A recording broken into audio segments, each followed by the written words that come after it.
അപ്പോൾ അഭിനന്ദ് വീടിന് ഇത്ര അടുത്തുള്ള കാലിക്കറ്റ് മെഡിക്കൽ കോളേജ് ഒഴിവാക്കിയിട്ട് എയിംസ് ചൂസ് ചെയ്തു. അപ്പോൾ ഇപ്പം തിരിഞ്ഞു നോക്കുമ്പോൾ ഇപ്പോൾ എയിംസ് ചൂസ് ചെയ്ത് ഓൾമോസ്റ്റ് 1.5 years കഴിഞ്ഞു. അപ്പോൾ ഇപ്പോൾ തിരിഞ്ഞു നോക്കുമ്പോൾ അതൊരു നല്ല ഡിസിഷനായിട്ട് തോന്നുന്നു.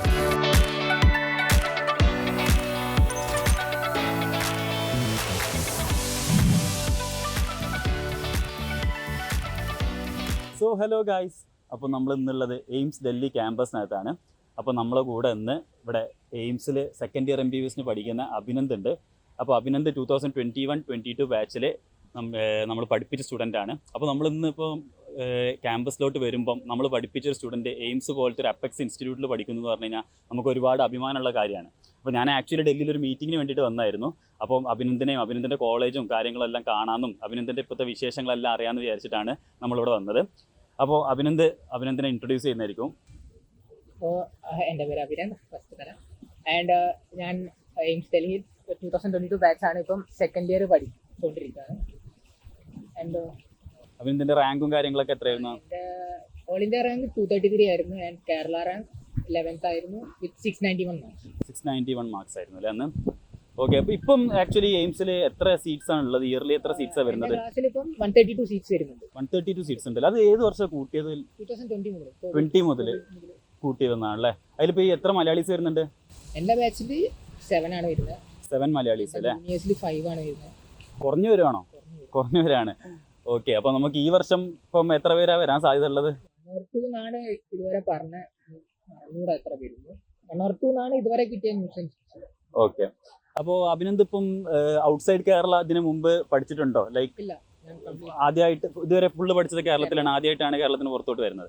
അപ്പോൾ ഇവിടെ വന്നപ്പോൾ ലാംഗ്വേജും കാര്യങ്ങളൊക്കെ ഒരു ഇഷ്യൂ ആയിരുന്നോ? ഫസ്റ്റ് ടൈം ലാംഗ്വേജ് ഇഷ്യൂസ് ഉണ്ടായിരുന്നു. കംപ്ലീറ്റ് അപ്പോൾ ക്ലാസ്സിലായാലും കംപ്ലീറ്റ് ഇംഗ്ലീഷാണ്. ഇംഗ്ലീഷ് നമുക്ക് അഡ്ജസ്റ്റ് ചെയ്യാൻ പറ്റില്ല, സ്കൂളിലൊക്കെ പഠിച്ചാൽ. പിന്നെ പുറത്ത് ഇറങ്ങിക്കഴിഞ്ഞാൽ ഇപ്പം ക്യാമ്പസിന് പുറത്തേക്ക് കഴിഞ്ഞാൽ ഫുള്ള് ഹിന്ദിയാണ്. അപ്പം എന്താ ചെയ്തതെന്ന് വെച്ചാൽ ഫ്രണ്ട്സായിട്ട് കമ്മ്യൂണിക്കേറ്റ് ചെയ്യുമ്പോൾ മാക്സിമം ഹിന്ദിയിൽ സംസാരിക്കാം, അപ്പം മോർ ഫ്ലുവൻ്റ് ആയിട്ട്.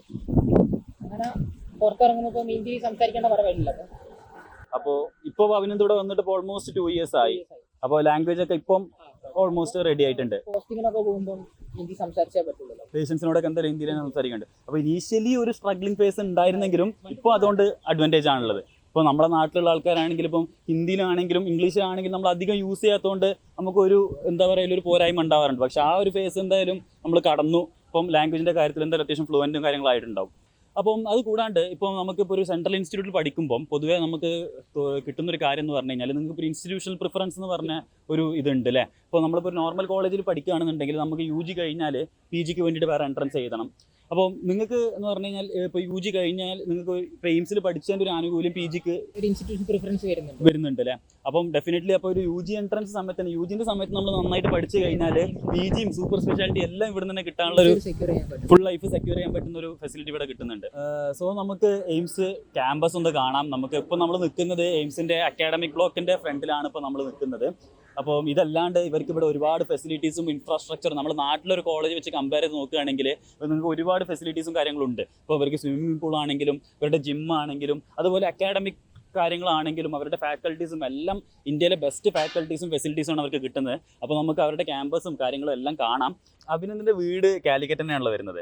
അപ്പോൾ റാങ്ക് കേരള റാങ്ക് 11 ആയിരുന്നു, ഓൾ ഇന്ത്യ റാങ്ക് 233 ആയിരുന്നു അല്ലേ. അപ്പോൾ നമുക്കിപ്പം ഇപ്പോൾ ഒരു കേരളത്തിൽ പഠിക്കുന്ന ഒരു സ്റ്റുഡൻറ്റ് യൂഷ്വലി ഇപ്പോൾ കാലിക്കറ്റ് സൈഡ് നമ്മുടെ മലബാർ സൈഡിലോട്ടുള്ള ഒരാളാണെങ്കിൽ usually Calicut medical college target ചെയ്താണ് പഠിക്കുക, അല്ലെങ്കിൽ ട്രിവാൻഡ്രം മെഡിക്കൽ കോളേജ് ടാർഗറ്റ് ചെയ്താണ് പഠിക്കുക. അപ്പോൾ അഭിനന്ദ് വീടിന് ഇത്ര അടുത്തുള്ള കാലിക്കറ്റ് മെഡിക്കൽ കോളേജ് ഒഴിവാക്കിയിട്ട് എയിംസ് ചൂസ് ചെയ്തു. അപ്പോൾ ഇപ്പം തിരിഞ്ഞു നോക്കുമ്പോൾ ഇപ്പോൾ എയിംസ് ചൂസ് ചെയ്ത് ഓൾമോസ്റ്റ് 1.5 years കഴിഞ്ഞു. അപ്പോൾ ഇപ്പോൾ തിരിഞ്ഞു നോക്കുമ്പോൾ അതൊരു നല്ല ഡിസിഷനായിട്ട് തോന്നുന്നുണ്ടോ? നല്ല ഡിസിഷൻ തന്നെയായിരുന്നു. ഇപ്പം അക്കാഡമിക് വൈസ് ആയാലൊക്കെ നല്ല പ്രൊഫസേഴ്സ് നല്ല ക്ലാസ്സസ് വരുന്നുണ്ട്. ആൻഡ് ഇപ്പോൾ സെക്കൻഡ് ഇയറിൽ ഞാൻ സെക്കൻഡ് ഇയർ പഠിച്ചുകൊണ്ടിരിക്കുന്നത്. അപ്പോൾ സെക്കൻഡ് ഇയറിൽ കംപ്ലീറ്റ് പോസ്റ്റിങ്സ് വരും ഞങ്ങൾക്ക്. മോർണിംഗ് 10 to 1 പോസ്റ്റിങ്സ് വരും. സോ പോസ്റ്റിങ്സിൽ ഏത് ഡിപ്പാർട്ട്മെന്റ് ആയാലും കേസ് എക്സ്പോഷർ ഭയങ്കര ഏറ്റവും അടിപൊളി കേസായിരിക്കും കാണുന്നത്. നല്ല സെലക്ടഡ് കേസസ് മാത്രമേ ഞങ്ങൾക്ക് ഇവിടെ ഇപ്പോൾ വാർഡിലാണെങ്കിൽ സെലക്ടഡ് കേസസ് മാത്രമേ വരത്തുള്ളൂ. സോ മീൻസ് ഒരു പേഷ്യന്റിന് കിട്ടണം തന്നെ മൾട്ടിപ്പിൾ സിസ്റ്റം എഫക്റ്റഡ് ആയിരിക്കും പേഷ്യൻസിന്. ബുക്കിൽ പഠിക്കുന്ന എല്ലാ കേസും കാണാൻ പറ്റും.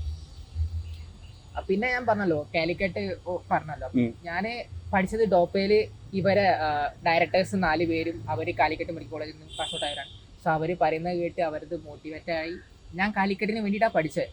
സോ മാർക്ക് വന്നപ്പം 691 വന്ന് 11 റാങ്ക് 233 കിട്ടിയപ്പോൾ പിന്നെ എല്ലാവരും പറഞ്ഞ് അങ്ങനെയാണ് ഞാൻ എയിംസിലേക്ക് വരുന്നത്.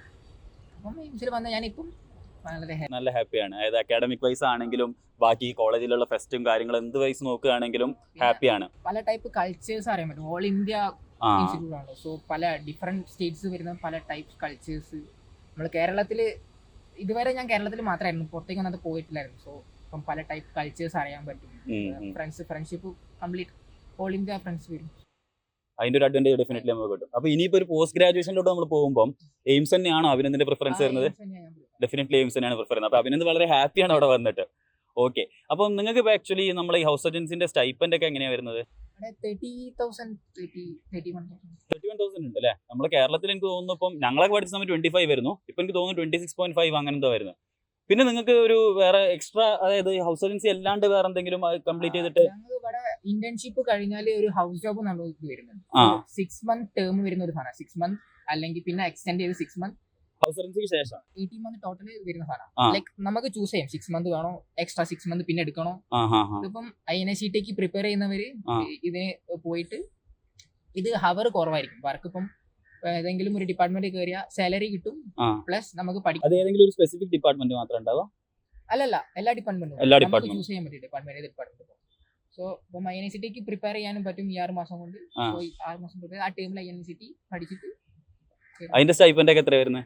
അതില് എനിക്ക് എന്റെ അറിവില് 80 to 1 lakh അത്രയുണ്ട് അല്ലേ? ഞാനിപ്പോ ആക്ച്വലി PG ചെയ്തുകൊണ്ടിരിക്കും, പക്ഷെ എനിക്ക് പോലും അത്ര പൈസ കിട്ടുന്നില്ല. അപ്പോൾ ഡെഫിനറ്റ്ലി ഒരു സെൻട്രൽ ഇൻസ്റ്റിറ്റ്യൂട്ട് പഠിക്കുന്നതിന്റെ എല്ലാവിധ ആനുകൂല്യങ്ങളും നമുക്ക് ഇവിടെ എയിംസ് പഠിക്കുന്നുണ്ട് കിട്ടുന്നുണ്ട് അല്ലേ? അപ്പോൾ നമ്മൾ എയിംസ് ഡൽഹിയിലെ ഫെസിലിറ്റീസ് ഇപ്പോൾ നാട്ടിലൊരു കോളേജ് വെച്ച് നോക്കുകയാണെങ്കിൽ നമുക്കിപ്പോൾ എയിംസിൽ എക്സ്ട്രാ അഡ്വാൻറ്റേജ് ആയിട്ട് അല്ലെങ്കിൽ എയിംസിലെ അട്രാക്റ്റീവ് ആയിട്ടുള്ള ഫാക്ടേഴ്സ് എന്തൊക്കെയാണെന്നുള്ളതാണ്. അപ്പോൾ നമുക്കിപ്പം നാട്ടിലൊരു കോളേജിൽ ഒരു സ്വിമ്മിംഗ് പൂൾ എന്ന് പറഞ്ഞ സംഭവം ഒന്നും ഒരിക്കലും ചിന്തിക്കാൻ പോലും പറ്റില്ല. നാട്ടിലൊരു മെഡിക്കൽ കോളേജിലും സ്വിമ്മിംഗ് പൂൾ ഉള്ളതായിട്ട് എനിക്ക് തോന്നുന്നില്ല. അതേപോലെ നിങ്ങളവിടുത്തെ ജിമ്മാണെങ്കിലും ഭയങ്കര ഫെസിലിറ്റീസ്. നാട്ടിലെ കാലിക്കറ്റ് മെഡിക്കൽ കോളേജിലാണെങ്കിലൊക്കെ ജിമ്മുണ്ട്, പക്ഷേ ഇത്ര ഫെസിലിറ്റീസും ഇൻഫ്രാസ്ട്രക്ചറൊന്നും ഉണ്ടെന്ന് തോന്നുന്നില്ല. അപ്പം അഭിനന്ദിന് ഇവിടെ വന്നിട്ട് ഏറ്റവും അട്രാക്റ്റീവായിട്ട് തോന്നിയ ഫാക്ടേഴ്സ് എന്തൊക്കെയാണ്? ഒന്ന് പറഞ്ഞ പോലെ തന്നെ സ്വിമ്മിംഗ് പൂള് ഇവിടെ ഉണ്ട്. പിന്നെ ജിംഖാനയിൽ ഒരു കാർഡിയോ സെക്ഷനും സ്പോർട്സ് ബാഡ്മിൻ്റൺ സാധനങ്ങളൊക്കെ അവിടെ നടക്കുന്നുണ്ട്. ആൻഡ് പിന്നെ വരുന്ന ഞങ്ങളെ അക്കാഡമിക്സ് ആയാലും കൾച്ചറൽ ഫെസ്റ്റിലായാലും മുന്നോട്ട് തന്നെയാണ് എയിംസ് നിൽക്കുന്നത്. ഞങ്ങൾ അക്കാഡമിക്സിൽ ടോപ്പ് 5 വരുന്നുണ്ട്. ആൻഡ് കൾച്ചറൽ ഫെസ്റ്റിൽ ഞങ്ങൾക്ക് ഇൻ്റർ ബാച്ച് ഉണ്ട്, ഇൻ്റർ കോളേജസ് ഉണ്ട്. ആൻഡ് ഹോൾ സ്റ്റേറ്റ് നടക്കുന്ന ഹോൾ ഇന്ത്യ കോമ്പറ്റീഷൻസ് വരുന്നുണ്ട്. അതെങ്ങനെ ഇന്റർ എയിംസ് ആണോ അതോ എല്ലാ കോളേജസും? ഓൾ ഇന്ത്യ എല്ലാ കോളേജസിനും ഇൻവോൾവ് ആയിട്ടുള്ളത്? All India pulse all India വരും. സോ കോളേജ് എയിംസിൽ നടക്കുന്ന ഏറ്റവും വലിയ ഫെസ്റ്റാണ് പൾസ്. സൗത്ത് ഏഷ്യത്തെ ഏറ്റവും ബിഗസ്റ്റ് മെഡ് ഫെസ്റ്റാണ് പൾസ് എന്ന് പറയുന്നത്. അഭിനന്ദ് വന്നതിന് ശേഷം പൾസ് കഴിഞ്ഞ അവിടെ പൾസ് അടിപൊളിയാണോ? പൾസ് അടിപൊളി. 7 day പൾസ്, 3 സ്റ്റാർ നൈറ്റ്സ് ഉണ്ടാവും. അത് സ്റ്റാർ നൈറ്റ്സ് എയിംസിലെ ഫ്രീ ആണ്. ആൻഡ് പുറത്തുള്ളവർക്ക് ഡെലിഗേറ്റ് കാർഡ് എടുക്കേണ്ടി വരും. അത് ഇവിടെ തന്നെ നടക്കുക അതോ വേറെ എയിംസിൽ പെരിഫറൽ എയിംസിലുണ്ടോ? ആദ്യം ഇവിടെയായിരുന്നു നടക്കല്, ബട്ട് ഇപ്രാവശ്യം ഞങ്ങൾ സ്റ്റേഡിയത്തിൽ വെച്ച് നടത്തിയത്. സോ സ്റ്റേഡിയത്തിൽ ആൾക്കാരെ ക്രൗഡൊക്കെ കൺട്രോൾ ചെയ്യാൻ വേണ്ടി വലിയൊരു പരിപാടിയായിരുന്നു. അതെങ്ങനെ സ്പോർട്സും ആർട്സും എല്ലാം? ഇല്ല, സ്റ്റാർ നൈറ്റ്സിൽ ഇപ്രാവശ്യം ആയുഷ്മാൻ ഖുറാനൊക്കെ വന്നു. ആണോ? അപ്പം ക്രൗഡ് കൺട്രോൾ ചെയ്യാൻ വേണ്ടി സ്റ്റേഡിയത്തിലേക്ക്. ഓ, പിന്നെ ഇവിടെ ഗ്രൗണ്ടിൽ ക്വാഡിൽ DJ നൈറ്റ് ഉണ്ടാവും. ഫാഷൻ ഷോ, DJ നൈറ്റ്, പൾസിന് 7 day പരിപാടിയാണ്. എല്ലാ രാത്രിയും DJ ആൻഡ് അത് കഴിഞ്ഞിട്ട് MRC. അപ്പോൾ എങ്ങനെയെങ്കിലും ഇങ്ങോട്ട് കയറി കിട്ടിക്കഴിഞ്ഞാൽ പിന്നെ ലൈഫ് അടിപൊളിയാണ്. ഓക്കെ, അപ്പം നമ്മൾ ഇവിടുത്തെ സ്വിമ്മിംഗ് പൂളും കാര്യങ്ങളൊക്കെ ഒന്ന് കാണാൻ വേണ്ടിയിട്ട് വന്നതാണ്. അപ്പം എങ്ങനെ ഇങ്ങോട്ടൊക്കെ വരാറുണ്ടോ അഭിനന്ദ്? ഞാൻ സമ്മർ ഏപ്രിൽ ആകുമ്പോൾ തുറക്കും ഇവിടെ. ഏപ്രിൽ 2. അതായത് ത്രൂ ഔട്ട് ദി ഇയർ ഇല്ല? വിന്റർ ആകുമ്പോൾ ക്ലോസ് ചെയ്യും. ഓക്കെ, ഭയങ്കര തണുപ്പായിരിക്കും ഇവിടെ. അപ്പോൾ നിങ്ങൾക്ക് കാണാൻ പറ്റും ഇവിടുത്തെ സ്വിമ്മിംഗ് പൂൾ എന്ന് പറഞ്ഞു കഴിഞ്ഞാൽ നമ്മുടെ നാട്ടിൽ പെയ്ഡ് സ്വിമ്മിംഗ് പൂൾ പോലും ഇത്ര അടിപൊളിയായിട്ട് ഉണ്ടെന്ന് എനിക്ക് തോന്നുന്നില്ല. ഇത് ഇവരുടെ കോളേജിലൊരു സ്വിമ്മിംഗ് പൂളാണ്. അപ്പം ഇവർക്ക് കിട്ടുന്ന ഇൻഫ്രാസ്ട്രക്ചേഴ്സ് അത്രയും അടിപൊളിയാണ്. സോ നമ്മൾ അഭിനന്ദിൻ്റെ ക്യാമ്പസ് കണ്ടു, അഭിനന്ദിൻ്റെ ഇവിടുത്തെ ലൈഫിനെ കുറിച്ച് നമ്മൾ മനസ്സിലാക്കി. അപ്പം അക്കാഡമിക് ലൈഫ് ആണെങ്കിലും നമ്മൾ കോളേജ് ലൈഫ് എൻജോയ് ചെയ്യുന്നതിനെ കുറിച്ച് നോക്കുകയാണെങ്കിലും ഇന്ത്യയിൽ കിട്ടാവുന്ന ഏറ്റവും ബെസ്റ്റ് ഫെസിലിറ്റിയിലാണ് അഭിനന്ദ് ഇപ്പോൾ പഠിച്ചുകൊണ്ടിരിക്കുന്നത്. ഒരുപാട് സന്തോഷമുണ്ട് എനിക്കത് കാണുന്നതിൽ. അപ്പം ഇപ്പം എയിംസ് എന്ന് പറഞ്ഞു കഴിഞ്ഞാൽ ഇന്ത്യയിലെ ഏതൊരു നീറ്റ് ആസ്പിരൻറ്റും ആഗ്രഹിക്കുന്നതിൽ ഏറ്റവും ടോപ്പ് ഇൻസ്റ്റിറ്റ്യൂട്ടാണ്. അപ്പം എയിംസ് ആഗ്രഹിച്ച് പഠിക്കുന്ന അല്ലെങ്കിൽ ഒരു മെഡിസിൻ ഫീൽഡിലോട്ട് കയറണം എന്ന് ആഗ്രഹിച്ച് പഠിക്കുന്ന സ്റ്റുഡൻസിനോട് അഭിനന്ദന് പറയാനുള്ളത് എന്താണ്?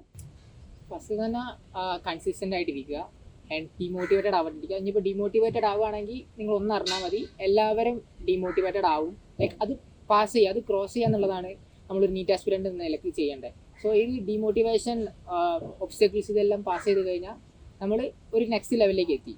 അപ്പം അങ്ങനെ ഓരോരോ ലെവൽസ് ക്രോസ് ചെയ്ത് അക്കാഡമിക്സ് ഇപ്പം കരിക്കുലം വൈസ് ആയാലും മോട്ടിവേഷൻ വൈസ് ആയാലും ഇതെല്ലാം ക്രോസ് ചെയ്ത് ലാസ്റ്റ് വന്ന നീറ്റ് ക്രാക്ക് ചെയ്യാനുള്ള ഒരു ഈസി ജോബായിട്ടാണ് എനിക്ക് ഡീമോട്ടിവേറ്റഡ് ആവുക എന്നുള്ളത് ആർക്കും വരാവുന്ന ഒരു നോർമൽ കാര്യമാണ്. അത് നോർമലാന്നുള്ളത് മനസ്സിലാക്കുന്നതാണ് ഇമ്പോർട്ടൻറ്റ്. സോ എയിംസ് എന്ന് പറഞ്ഞു കഴിഞ്ഞാൽ നമ്മൾ ഈ വീഡിയോയിൽ കാണിച്ച കാര്യങ്ങൾ മാത്രമല്ല, എയിംസ് എന്ന് പറഞ്ഞു കഴിഞ്ഞാൽ ഇനിയും ഒരുപാട് കാര്യങ്ങളുണ്ട് അല്ലേ. നമുക്ക് ഈ വീഡിയോയിൽ വളരെ ചുരുക്കം രീതിയിൽ, വളരെ ചെറിയ രീതിയിൽ നമ്മൾ കാണിക്കാൻ പറ്റുന്ന കാര്യങ്ങളാണ് കാണിച്ചത്. ബാക്കി നിങ്ങൾക്ക് ഇവിടെ നേരിട്ട് വന്ന് കാണാനുള്ള ഭാഗ്യം ഉണ്ടാവട്ടെ. അപ്പോൾ നിങ്ങൾക്ക് ഓരോരുത്തരും അതിന് വേണ്ടിയിട്ടുള്ള ഓൾ ദ ബെസ്റ്റ്. സോ നമുക്ക് മറ്റൊരു വീഡിയോയിൽ കാണാം. Till then bye.